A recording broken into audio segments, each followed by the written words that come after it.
Good day, everyone. This is Rick again.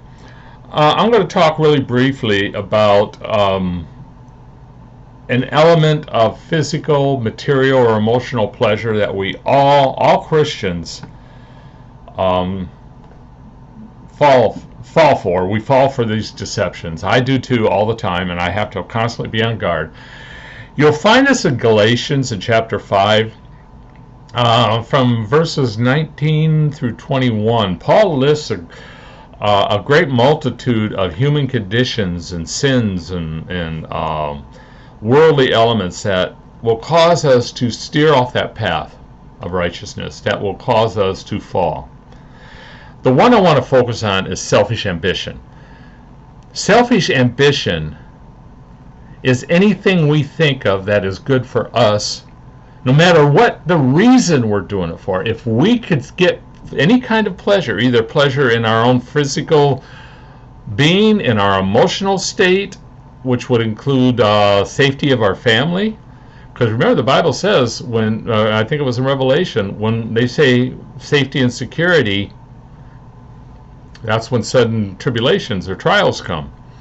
When we think we're safe, when we use our own wisdom to secure the safety of our families or ourselves in our service to God, it's called, what is it called here? Selfish ambition. It's called selfish ambition.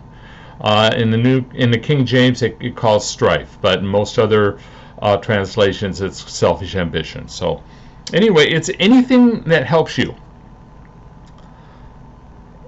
The deception is, and it's covetousness and idolatry. That's what that is. Anything for you is idolatry. If you turn away from anything of service to God because it's too hard, or you're not getting the kind of worldly rewards you should be getting, like the right schools for your children or the right income to properly support your family, because after all, God has given you charge over your family and your child. You're head of the family. You got to make sure they're taken care of. You're just serving God by being faithful to what He's given you, right? Well, what if God had called you to a missionary position in another country, in an area that's impoverished, full of crime? Do you want your children there? Well, if God called you there, trust that He'll take care of them. Even if they get sick, and if God forbid they die,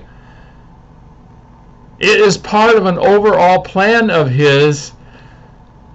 They are now at rest with Him, and it's an overall plan of His for His glory to shine. Look at the original apostles throughout the New Testament. They didn't look for the wholesome, great retirement and living conditions that we do today. If God calls you, you're going to suffer. If you answer that call, you're going to be persecuted. And by persecuted, I don't mean somebody calling you nasty names. It could be physical persecution. It could be emotional persecution. Your family can be hurt. You can be hurt in some way, physically or spiritually. There are all kinds of trials that you're going to go through. Trust in God. Be inspired by what the apostles went through and the joy they received, even through the greatest moments of their distress. Do not be in the idolatry of your own personal pleasure to serve God. And you can make all the excuses you want for it. That's a deception of Satan. Until next time, God bless.